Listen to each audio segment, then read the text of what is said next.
I appreciate you guys jumping on for an early call, especially out in Seattle. Um, this is, for me, this is Inspired Sale Week. So that means I've got and it's a big class.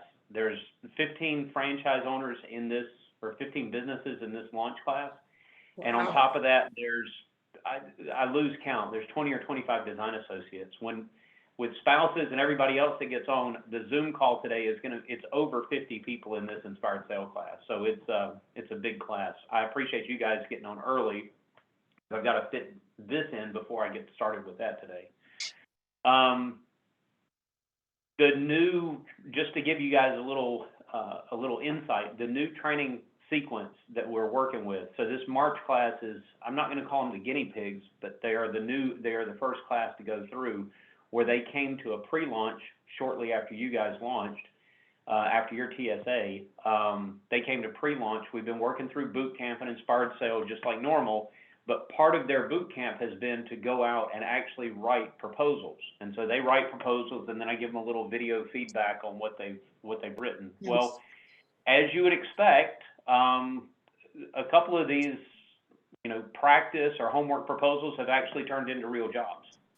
So even before launch, even before their business is officially open, one guy has landed an $8,600 job, and then I spent the better part of the weekend working with another one who is doing an entire house.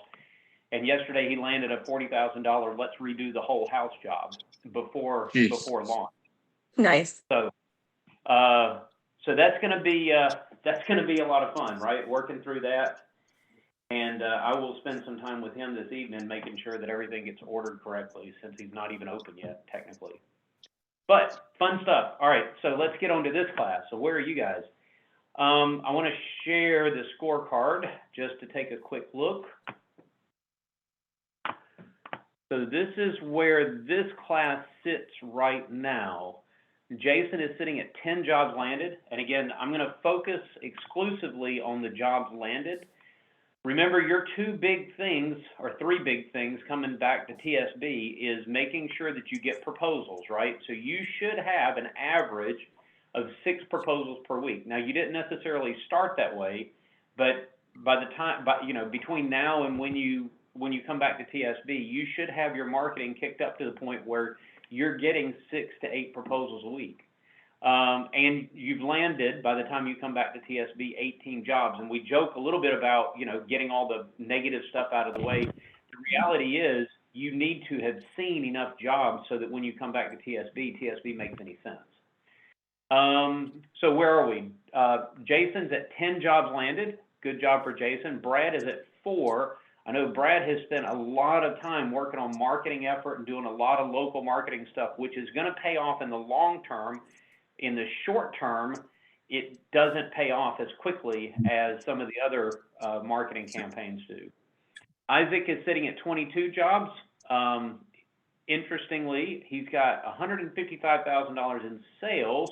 If I jump down to Wendy and Courtney, 12 jobs landed, $80,000 in sales, but they've actually installed more of it. So one of the pinch points that I would see up here in Isaac's business and Patrick's business is you've got a big backlog of stuff. And just be careful. We're not going to spend a lot of time here today, but be careful. The longer a job sits not being installed, the higher the probability that a customer comes back and cancels it for one reason or another, right? They get tired of it. They saw something they liked better somewhere else, or something tragic, not to get negative, but they lose their job and they call you and say, oh, wait, we're not going to be able to do the rest of this. So the longer one sits, the more likely it is that something happens and it ends up canceling. Zuri has landed a job. Good job, Zuri. That's one of many. I know that once he gets some traction, he'll be ready to rock and roll. Owen is at 5. I know he was taking his Virginia license exam yesterday. I don't know what the status of that is, but we'll see. John is at 11. Josh and Tatiana are at 14, and Chris is at 11. So overall, I would say this class is doing extremely well. I think when some of Brad's marketing efforts pay off, that's going to come up. I think now that Zuri has gotten the first one, I think it's going to pick up really quickly. And Owen is struggling because he can't turn his marketing on without his Virginia license. This is all friends and family stuff. So in a sense, I would even say Owen's like in the next class rather than this one, just in terms of when his actual opening really is. But overall, really, really strong class. You guys are really positive. You're cheering each other on in the group meet. You're helping each other out. It's good to see. Any questions around the scorecard before we move from there? So, all right. Good stuff. So today, we are going to spend our time talking about financial management and specifically around job costing. I want to switch to the whiteboard.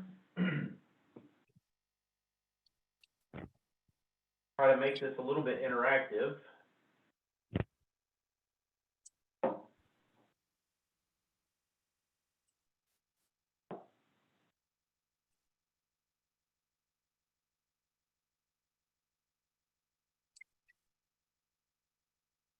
Okay, so when we think about financial management, okay, first and foremost, and I should probably just lead with this question, what is the number one goal of your business? Profit. Make money. Yeah, to make money. You have to make money. If you don't make money, I mean, regardless of what your motivation is for that money or what you want to do with that money, if the business doesn't make money, you don't have a business. You have a hobby, and there's a ton of other hobbies that are a lot less expensive and that can, you know, you can fill your time playing golf a whole lot easier than what you can do this. So this is not a hobby for anyone, I don't think. This is intended to be a business, which means that your businesses should be making money, okay? Now, there's 4 pillars, if you will, of financial management, four disciplines around financial management. The first one I'm just going to give to you, and that is clean financials.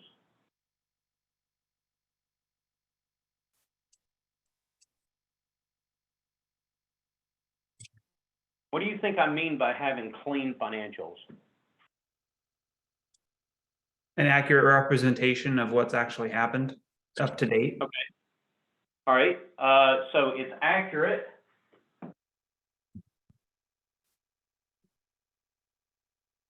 Good. What else? It's vertically aligned, so all the expenses and revenue for a job is in the same month, so you can see the true outcome of your efforts.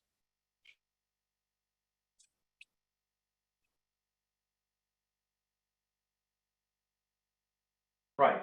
So that's a big deal, right? And as you start playing with QuickBooks, or you have Unify or whoever play with your QuickBooks, as you get into that and you realize, okay, wait a minute, I've got revenue that came in here, I've got expenses here.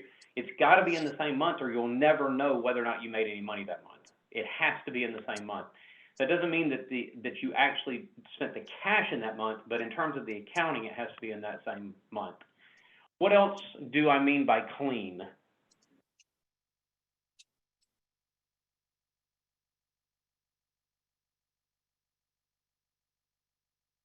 Everything would need to be accounted for in the right categories and stuff like that. So making sure your expenses are put in the right buckets. Good. Okay. Right buckets. Eventually, you will all be in peer groups, whether it's a co-op, whether it's a momentum group. I mean, for sure, you'll end up in a pack group. At some point, you're going to be sitting around a table with a bunch of other franchisees, and this has absolutely nothing to do with corporate. This is going to be you with a bunch of other franchisees trying to compare notes. And you're going to look at your financials and say, well, I'm paying this much for insurance, and somebody else looks at their financials and say, oh, wait a minute, I've got 4 times that. But then they realize, well, my books aren't clean because I'm putting, who knows, I'm putting gas expense in there, or I'm putting marketing expense, whatever, right? If you don't have stuff in the right bucket, it makes it really, really hard for you to understand what your business is doing, and it makes it absolutely impossible to be able to do any sort of peer-to-peer evaluation and to be able to help one another. And that's the spirit of the peer-to-peer work, is to be able to help one another, right? Good. What else? What else do I mean by everything's clean?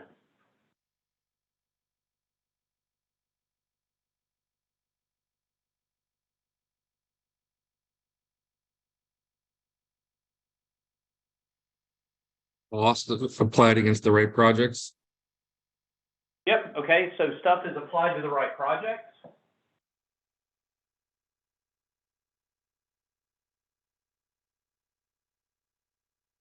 I'll just give you a couple of others, okay, because it's early in the morning.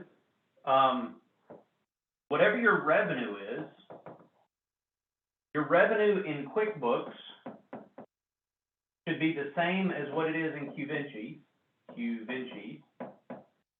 Should be the same as what it is in Salesforce, right? So the different systems should be aligned. So not only are we aligning the right month, but all the different systems should be aligned. So by that, if you've got revenue showing in one system, like let's say that in QuickBooks, you have revenue showing in QuickBooks, but you really didn't produce that in Salesforce, well, then you might end up paying taxes on something that you never really produced. Or vice versa, you've got something, you know, that's showing in Salesforce as being produced, but for whatever reason, it never made it over to QuickBooks. Now there's a different problem, right? You've got revenue showing up that it's not really accounted for, okay? When we think about TSB, okay, when you get to TSB, part of getting to TSB is graduating, I'll just say graduating to stability.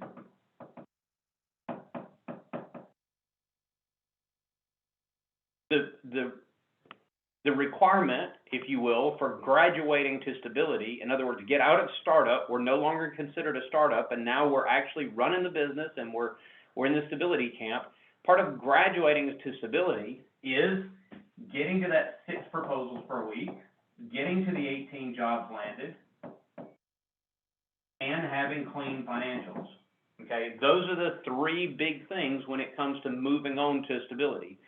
So what does that mean? If you don't have clean financials, you're stuck with Ron and startup? No, that's not what that means. It's just that this is how we know that, okay, in the first 3 months of running a business, you didn't figure everything out, but you at least figured those 3 things out. And now we can move on to learning other things. All right, what's the next financial discipline that I just want to mention today? We're not going to spend a lot of time on it, but the second financial discipline, and it goes along with having clean financials, is to be able to do a monthly financial review. Okay, now part of moving to stability means that you then get signed up to do a monthly financial review. And if you've never done that before, if you've never looked at a P&L to really analyze what a business looks like, part of Jackie and Cassandra's role is to help you learn how to do that. If you've done it before, then it's old hat, and then this is a very quick exercise. But part of it is being able to analyze your business, understand what the numbers are, and be able to make accurate decisions on how to move forward from there. Another tool that Cassandra and Jackie will end up working with you on is a break-even tool.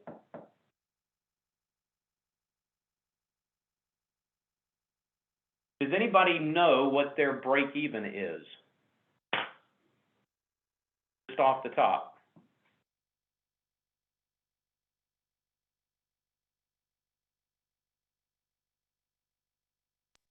Or do you know No, what I mean by break-even? I knew what it was in theory in Performa, but haven't sat down and taken real expenses to know what it Okay. really is. Yeah. Good. All right. So again, one of the tools, and this comes with stability, it's too early now to do it because you don't have enough history. You don't have enough jobs produced yet. You don't have enough expense history. There's not been enough time or water under the bridge to really be able to come up with this is what a good representation of break-even is, right? So it's too early for this, right? Which is why we don't do it in startup. These are things that are going to come after TSB once you've got enough history, you've got enough numbers to be able to actually do something that's reasonable for a break-even calculator. To be able to say, this is at a bare minimum, I have to produce this amount every month in order for the business just to break even. Anything above and beyond that now starts to go to profit. But before that, I have to get at least this much in order to break even, okay? So in preparation for TSB, in preparation for all of these financial tools that you'll work on, one of the keys, 6 proposals, 18 jobs landed, clean financials, a lot of it comes back to being able to do accurate job costing. So what do I mean by job costing? What is it and why would you do it?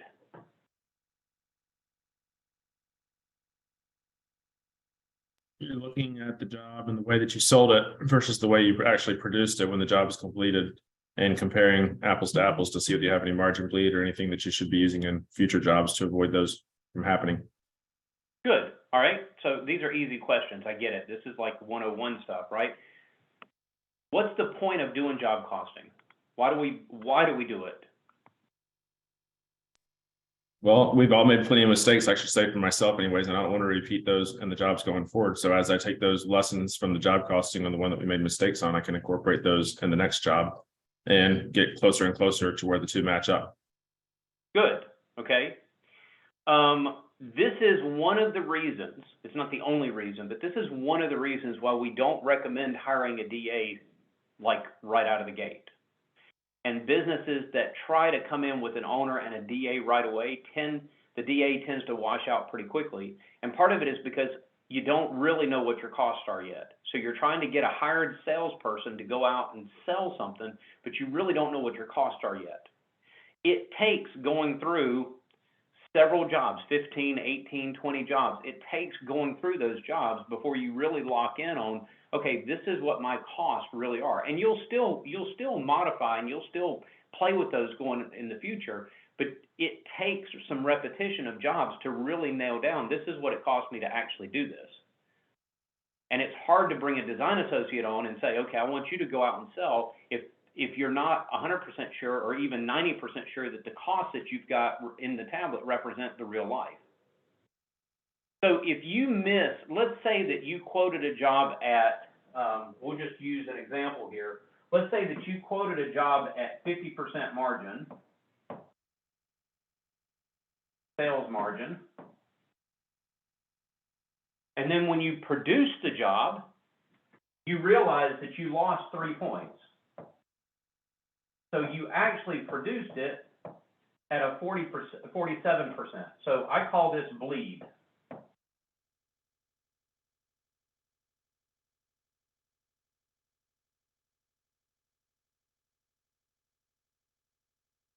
Are you going to be upset that you lost 3 points on that job? Are you upset that you did it at a 47%?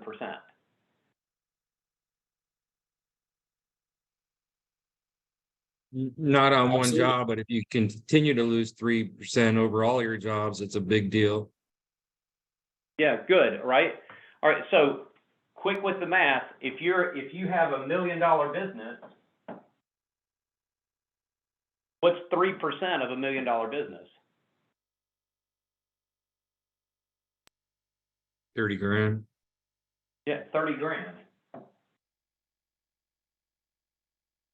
Okay, so even though, and Chris, you're 100% right, if I have one job and I lose 3% on one job, I'm not gonna lose sleep over that one job.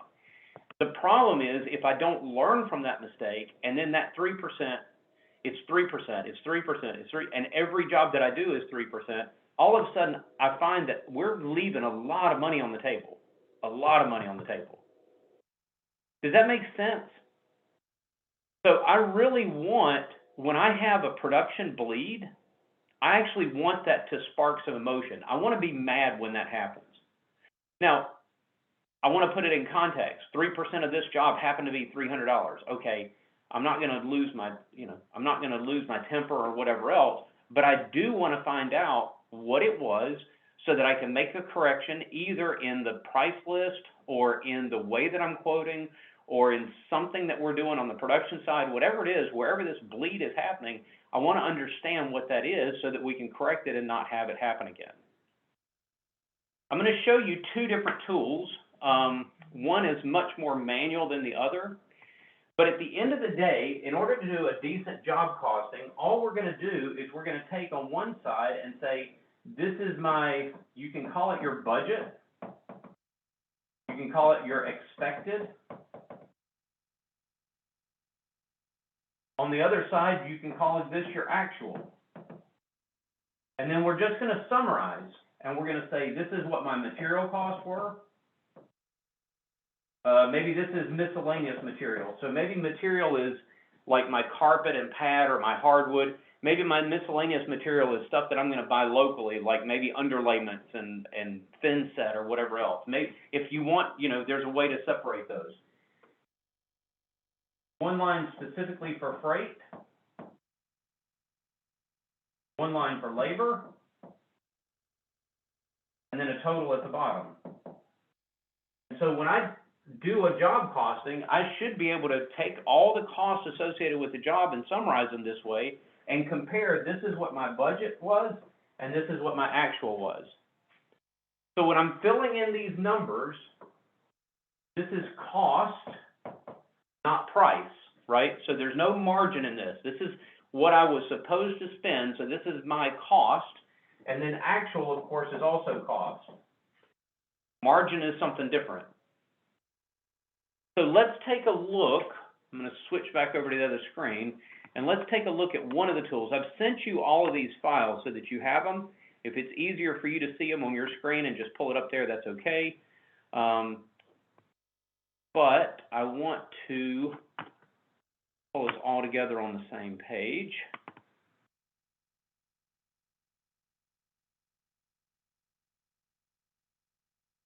And I'm going to start with the more manual one, and then I'm going to show you the one that makes this a whole lot easier.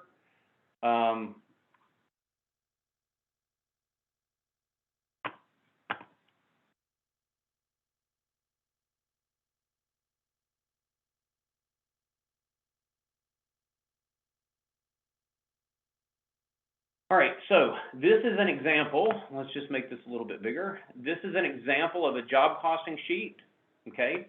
This is a fairly manual version. No problem with that. Manual's okay. It helps me understand where all the numbers are coming from. So when I look at this, we've got the Laureano job. This job was quoted in total, which includes margin. This job was quoted at $38.20. The budget for the material and the actual for the material are there. There was nothing miscellaneous. There was the freight budget versus actual, the labor budget versus actual. And so here at the bottom, we've got the job cost. We expected to make 48.1% on it, and we actually made 45.3%. Okay, that's great, but the most important piece of this is the learning. What was it that happened that caused the bleed to happen? If all you do is plug in the numbers, then this is purely an academic exercise. If you don't ever get it down to a learning and apply that learning, then it truly is a waste of time. If all you're doing is playing with math, well, that's fun if you like math, but otherwise, it's not worth doing. So on the Laureano job, this is the way that you typically do this. We're going to simply take what comes out of Salesforce, and we're going to look at the cost, not the margin and not the total price, but we're going to look at the cost, summarize those costs, and put them here on the job costing. Then go down to our invoices and summarize the invoices, whether it be from our supplier or from our installer, and plug that stuff in, and then come down to a total and a learning. So this is pretty basic. So I want to let you guys do an example the hard way, and then we'll work through the easy way. So on this job costing exercise sheet, the blank one, you guys all have a copy of this. I want you to go to the Hudson job, and you've got the information from Salesforce here, and you've got an installer invoice, and you've got a Shaw invoice. And I want you to take the next 10 minutes. It really shouldn't take longer than that. And I want you to work through this, pull the cost from the invoices, come over here to this job costing exercise sheet, and just use this first box and actually do a job costing for the Hudson job. So while you guys are doing that, I'm going to put myself on mute. I'm going to give you about 10 minutes. Obviously, holler at me if you've got a question or whatever. But here in about 10 minutes, I'll ask one of you to share your screen and show us what you did. And we're going to look at the Hudson one together. So you've got about 10 minutes. Go ahead and do the job costing for Hudson.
so let's just check in and see how everybody's doing. We good? That one's pretty straightforward and simple. All right, so let's see. Can I get someone to share their screen and just talk us through what you did with this one? Sure. Give me 1 second.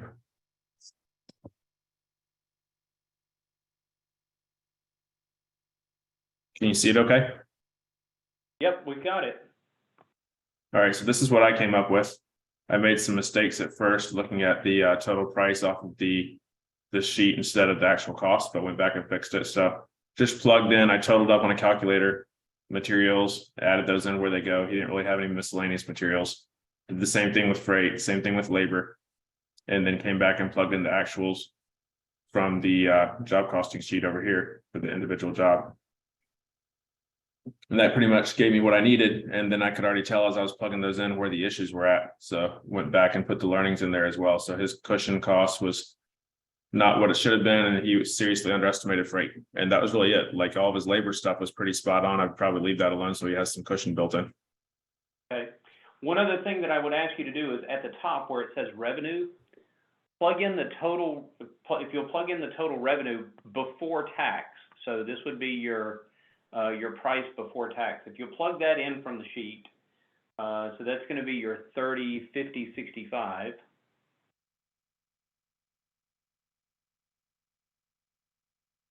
All right. So when you do that, then it calculates for you what your anticipated margins are. So you know that it was sold at a 50-point margin, but it was produced at a 46.5% margin. So this is like we were talking about earlier. It's only $100. It's not like I'm going to go home, kick the dog, punch a hole in the wall because of $100. But I do know that a 3.5% differential is a big deal over time. So it's something that I want to deal with, and I want to apply this learning as quickly as I possibly can so that I don't make whatever mistake it was, I don't make the same mistake again. Does that make sense?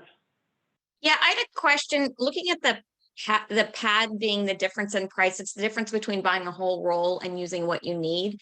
How do you reconcile that? How would you clean that up for next time?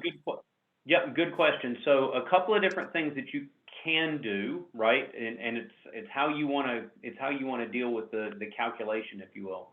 So you could say, for pad, I'm only going to charge to this customer or to this job what I'm going to use, but I don't want to get crazy with it, right? So I'm not going to go out and measure every single foot. But if I'm only using half a roll, then maybe I only charge half a roll to this job and I charge the other half a roll to another job, right? So I could do it that way, or I could simply take over the course of time and just know pad is something that I'm going to be a little bit over one time and a little bit under the next time. Because I have to order a roll when I order, but I don't necessarily have to use the whole roll.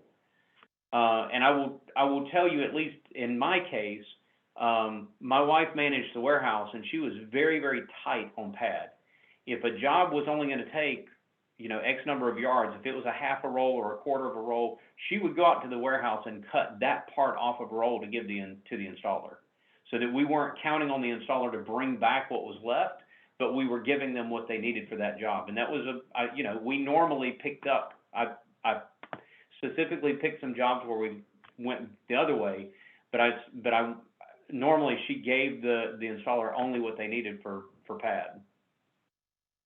Okay, so this is the manual version. Now I will show you, in case you guys haven't already figured this out.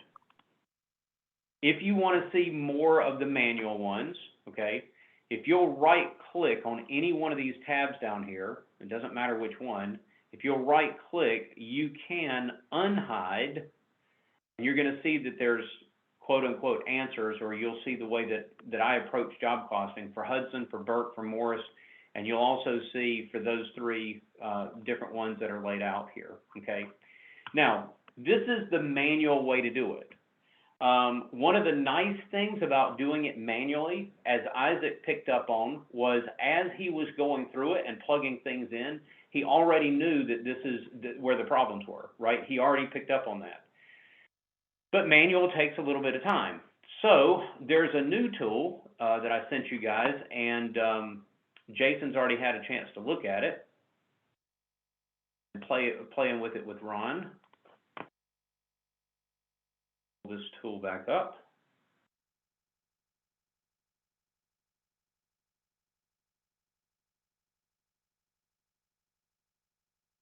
This one's a lot more efficient to work with. And if you are very, very comfortable playing around spreadsheets and whatever else, then I would encourage you to use this one. If you prefer the other one where you just key stuff in, or if your office manager or even yourself, you're not that comfortable doing this kind of stuff, then that's okay too. So I'll show you how this one is going to work. I'm going to go into Salesforce, and I'm just going to take a job. I happen to pull up one of, I think this is one of Isaac's jobs.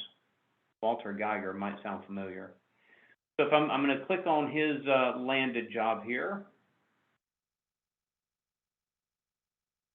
And all I'm going to do is I'm going to come down here and I'm going to copy and paste all this. So there's not a way to export, but I can take, and I can start with the beginning of the S in soft surface freight, and I can make sure that I capture all of this and do a copy, Control C, and pop over here and starting right there, do a paste values, and it drops it right into place for me, which is kind of nice. I want to make sure that I get everything though, so here we've got an additional discount.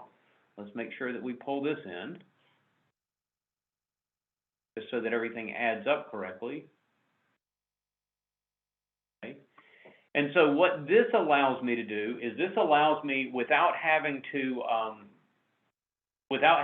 key everything in one by one, the only thing I need to do now is just type in what is it. So for example, this first line is freight, good. So I can put a 3 there and then it's going to code it to freight. Standard carpet installation, that looks like labor, so I'm going to call that a 4. Carpet cushion, I'm going to call that flooring. Claremont, yep, that's flooring. A transition strip, you can decide, is that miscellaneous or is that part of your normal, part of the normal floor? For me, and you guys, you have to decide what makes sense for your business. For me, what made the most sense was if I bought it from Shaw, from Armstrong, from AHF, if I was buying it from one of the suppliers, then I counted it as part of the main material. If it was something that I was getting locally, I considered it miscellaneous material. So I'm going to assume that this transition strip we're getting from the main supplier. Installing the transition sounds a lot like labor, carpet install, and then additional discount. Well, I can throw that in as labor. I'll put it in as miscellaneous. Why not? All right. So now we can see everything that's happening here. I don't have the actual cost for this job, but let's make some stuff up as we go. So let's say that freight actually was $180. That our standard carpet installation was actually $750. That the carpet cushion was $700. Obviously, I'm just making this up as I go along. That the transition strip was only $60. That we did end up having to pay somebody to install it. The stair install, we ended up doing better on that. And the discount is the discount. I will leave that alone. All right, so now we can take a look. And this is doing the same thing that the other sheet was doing. It is just a little bit faster. Okay, so this is, if you feel more comfortable working with more of a manual sheet where you look at everything paper by paper and you plug the things in, then knock yourself out and go that way. If you're much more comfortable, and I would put the name here, if you're much more comfortable just doing it this way and doing a cut and paste, it is much faster, for sure. It is absolutely much faster, but this gives you the ability, once you've cut and pasted everything in, it then gives you the ability to plug in your actual cost. And you might have had, let's say there was something that showed up after the fact that you didn't count on. There was a toilet move for some reason. I'm not sure why you would do that, but we didn't expect that, and we ended up having to pay $45 for somebody to move a toilet, and we'll call that labor. So you can actually now add something that wasn't part of the original quote. It's just you have an expected cost of 0 and an actual cost of 45, and then that becomes part of the learning. So I would ask you guys to take 10 minutes right now, maybe 5 minutes. It doesn't take that long, and do a real job costing. So go into something that you've got. If you don't have all the invoices right now, that's okay. But I'd like for you to go ahead and take maybe the first job that you installed or one of the first jobs that you installed, and just do the cut and paste here. We'll do one together so that if you have questions or if something doesn't work the way that you thought it was gonna work, that we can talk through that together.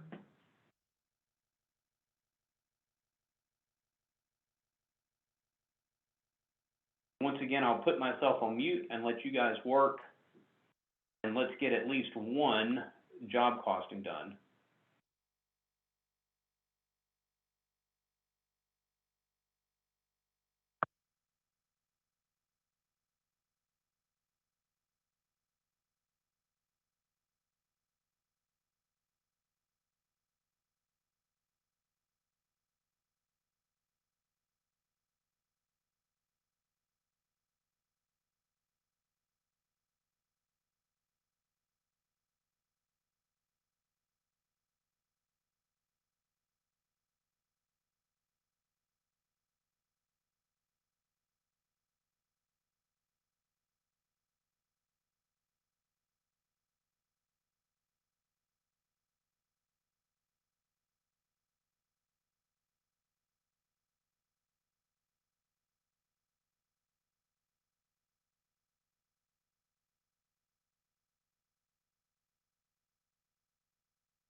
One of the things, sorry to talk while you're working, but one of the things that you'll notice about this, and it is correct, is that, the expected cost does not include the tax.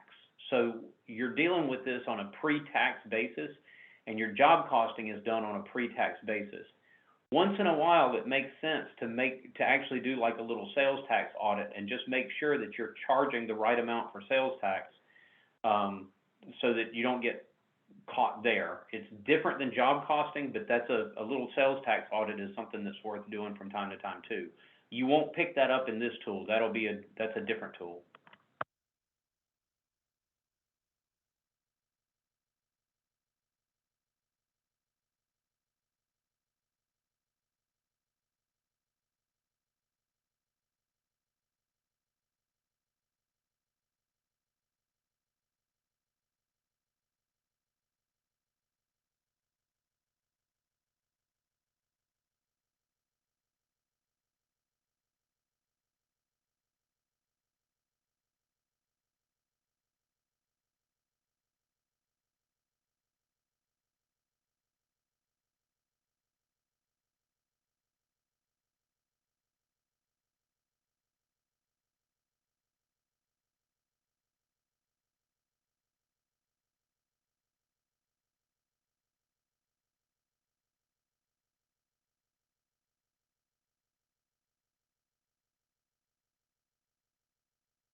All right, so how are we doing with this version?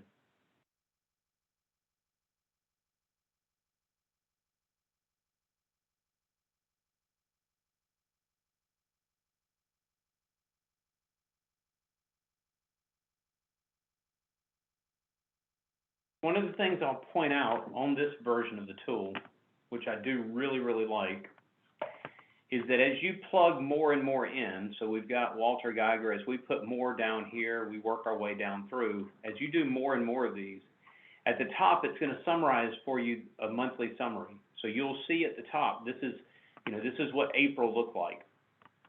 And then all the way over to the right, you'll see the annual summary. So as you do this over the course of the year, you should be able to get a picture of what is your projected margin or your sold gross margin. What does that look like compared to your produced margin? And over the course of time, are we picking up steam or are we losing steam? So I really like this tool. I like the fact that you can just dump and paste these in and then let your office manager come in and plug the actual costs in. And then if there's anything that wasn't associated with the project to begin with, that there was something that was missing to begin with, then you have the ability just to type it in here. As stated before, if all we do is the numbers, then we've only done half the work, maybe not even half the work. The real piece comes from the learning. So it might be that in this case, let's say that my learning was, missed the toilet move, whatever, right? Whatever it was that the learning was, or as we go down through here, we see, the flooring itself was just a little bit more, the freight was just a little bit more, the labor was more or less in line, but I missed the toilet move, or we missed this or whatever. This learning is the piece, and that has to then go back either into your price list, or it's got to go into how you're teaching your DAs or even teaching yourself how to do measures and estimates. Questions on any of this?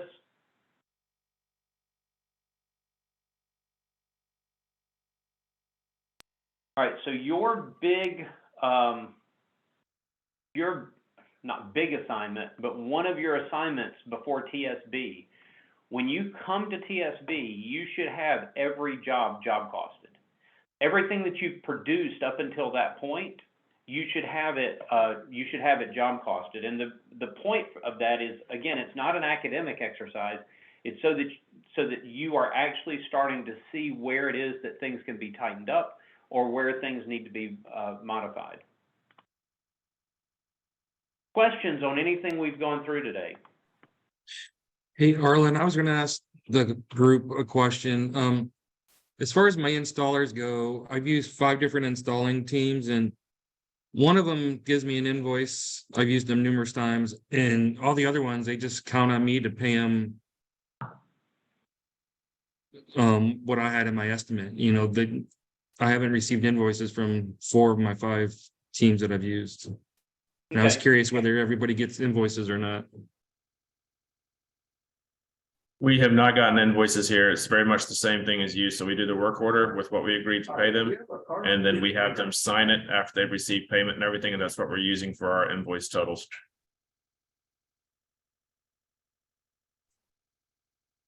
Yeah, we're 50-50, but we do everything through our ADP payroll, so it's all documented there.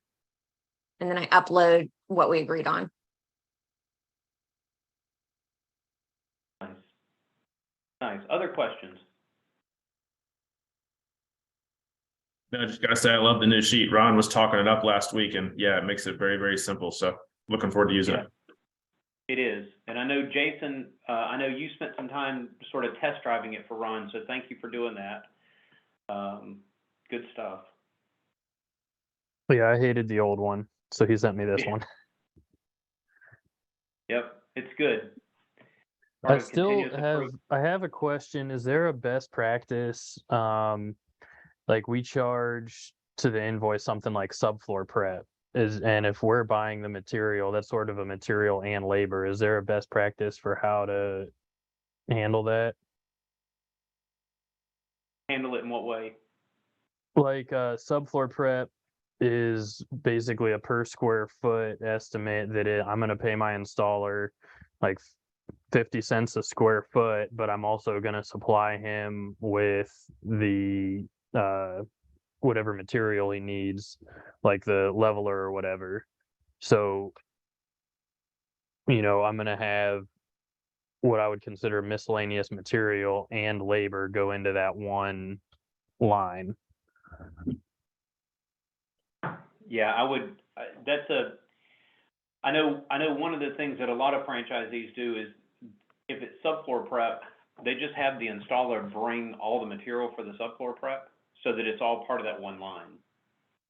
I mean, the reason for doing it is not that. The reason for doing it is just because you don't know how much prep or what they're going to want to bring or whatever, so you just tell them, hey, you handle the prep work. If you're bringing the material, there's not really a way in the tablet of splitting that out unless you created a subfloor prep material line in a local price list or something. That just makes it a little bit more complicated. Okay.